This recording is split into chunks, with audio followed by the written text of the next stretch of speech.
Hello students, आज हम लोग पढ़ेंगे बायोलॉजिकल क्लासिफिकेशन सिस्टम। तो बायोलॉजिकल क्लासिफिकेशन सिस्टम पहले एरिस्टोटल ने प्रयास किया था। इन्होंने सिर्फ मॉर्फोलॉजिकल कैरेक्टर के ऊपर स्टडी किया था। जैसे कि इन्होंने प्लांट्स एंड एनिमल्स के बारे में बताया था। प्लांट्स के अंदर में ट्रीज शर्ब्स हर्ब्स आ जाता है। उन्होंने सिर्फ सिंपल मॉर्फोलॉजिकल कैरेक्टर को स्टडी किया और बोला जैसे कि लॉन्ग प्लांट होता है, शॉर्ट होता है, मीडियम होता है, उसके बारे में सिर्फ एक क्लासीफाई करके प्लांट्स के अंदर में डाल दिया। नेक्स्ट एनिमल्स के अंदर में जिसके पास रेड ब्लड है और जिसके पास नहीं है। फिर आता है two kingdom classification system. Two kingdom classification system was given by Carolus Linnaeus. इन्होंने बाइनोमियल क्लासिफिकेशन के बारे में भी बताया था। सेम एरिस्टोटल के जैसे ही प्लांट्स के एनिमल्स के बारे में बताया था, सिर्फ एक डिफरेंस है क्या, इन्होंने सेल वॉल के बारे में बताया था। इन्होंने बोला कि प्लांट्स के अंदर में सेल वॉल होता है और एनिमल्स के अंदर में सेल वॉल नहीं होता है। इन्होंने प्लांट्स के अंदर में बैक्टीरिया फंजाई प्लांट्स भी इंक्लूड कर दिया था। इन्होंने इतना कुछ डिस्टिंग्विश नहीं किया, जैसे कि प्रोकैरियोट्स के बारे में नहीं बताया, यूकैरियोट्स के बारे में भी नहीं बताया था। इतना यूनिसेलुलर मल्टीसेलुलर ऑर्गेनिज्म इसके बारे में इतना नहीं बताया था।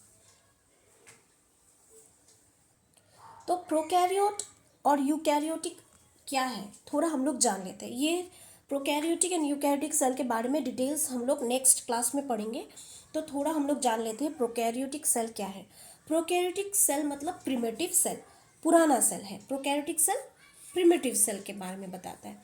इसके पास कोई मेम्ब्रेन बाउंड ऑर्गेनेल्स नहीं होता है। यूकैरियोटिक सेल मतलब न्यू सेल, इसमें मेम्ब्रेन बाउंड ऑर्गेनेल्स होता है। इसमें कोई न्यूक्लियस नहीं होता है। इसमें न्यूक्लियस होता है जहाँ पे डीएनए कंटेन करता है। ये सिंपलर होता है, ये थोड़ा कॉम्प्लेक्स होता है, ये स्मॉलर होता है, ये लार्जर होता है। इसमें बैक्टीरिया के प्रोकैरियोट बैक्टीरिया में एक एग्जांपल तुम दे सकते हो। यूकैरियोटिक में प्लांट्स एनिमल्स एंड फंजाई होता है। फिर आता है three kingdom classification. Three kingdom classification was given by Ernst Haeckel. Three kingdom classification Ernst Haeckel दिया था 1860 में। इन्होंने कुछ डिफरेंट बताया था। थ्री किंगडम क्लासिफिकेशन में प्लांटिया, एनिमिलिया और प्रोटिस्टा के बारे में भी बताया था। फिर आता है four kingdom classification. Four kingdom classification was given bye Copeland. ये ज़्यादा क्वेश्चन आता नहीं है, एनसीईआरटी में है नहीं। हम लोगों को पढ़ना है five kingdom classification. Five kingdom classification system ही पढ़ना है। तो ये फाइव किंगडम क्लासिफिकेशन बहुत ज़्यादा इंपॉर्टेंट है। ये five kingdom classification was given by R.H. Whittaker in the year 1969। ठीक है, इन्होंने 5 किंगडम में बताया था, जैसे कि Monera, Protista, fungi, Plantae, Animalia. तो एक अच्छा सा एक टेबल एनसीईआरटी में दिया हुआ है। एक अच्छा सा टेबल एक अच्छा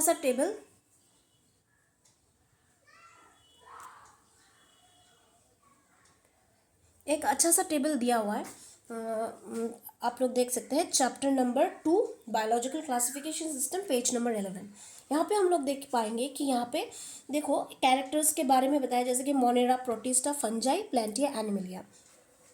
सेल टाइप क्या है, ये प्रोकैरियोटिक। इसलिए हमने बताया था प्रोकैरियोटिक और यूकैरियोटिक सेल के बारे में कि ताकि ये जब तुम ये टेबल पढ़ो तो थोड़ा इजी हो जाए। जैसे कि ये प्रोकैरियोटिक सेल है, मोनेरा प्रोकैरियोटिक है, यूकैरियोटिक है, ये सारा यूकैरियोटिक सेल है।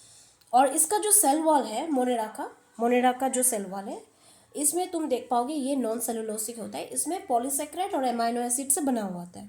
यहाँ पे प्रेजेंट होता है, कुछ कुछ प्रोटिस्टा में प्रेजेंट होता है, present in some, cell wall is present in some. यहाँ पे फंजाई का सेल वॉल किस से बना होता है, ये काइटिन से बना हुआ रहता है।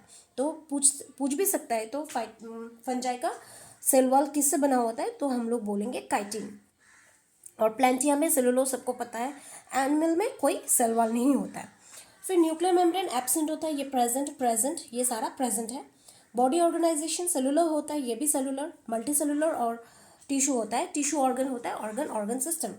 मोड ऑफ न्यूट्रिशन क्या है, मोड ऑफ न्यूट्रिशन ऑटोट्रॉपिक होता है, ये भी ऑटोट्रॉपिक, हेटरोट्रॉपिक। तो ऑटोट्रॉपिक क्या है? ऑटोट्रॉपिक मतलब जो खुद का फूड बना सकता है, और autotrophs are organism that make their own food. और हेटरोट्रॉप क्या है?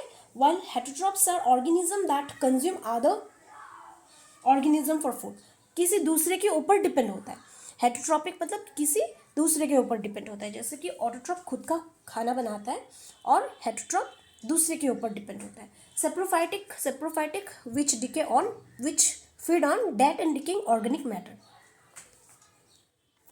Thank you students. Next class में हम लोग पढ़ेंगे in details kingdom Monera, Protista, fungi, Plantae, Animalia के बारे में।